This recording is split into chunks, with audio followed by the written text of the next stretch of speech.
నాకు తెలిసి జగన్మోహన్ రెడ్డి గారు అరెస్టు చేస్తారని నేనైతే భావించలేదు సార్. ఉమ్, మీకు ఇందుకు ఉదాహరణకి ఏం చెప్తానంటే 2014లోనే చంద్రబాబు నాయుడు గారి మీటింగ్లు పెట్టి జగన్మోహన్ రెడ్డి గారు ₹1,00,00,000 దోపిడీ చేశాడు, మీ నియోజకవర్గానికి ఒక కంటైనర్లో డబ్బులు పంపిస్తామని అన్నారు 2014లోనే. నా నందిగాం అసెంబ్లీ నియోజకవర్గం, నేను ఆ మీటింగ్లో ఉన్నా.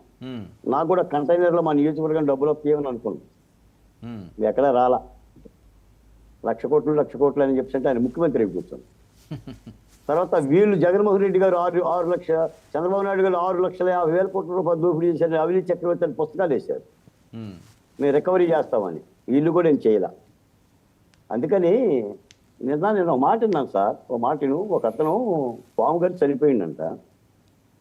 చనిపోతే ఇంకో ఇటువంటి రాజకీయ నాయకుడే వచ్చిందంట.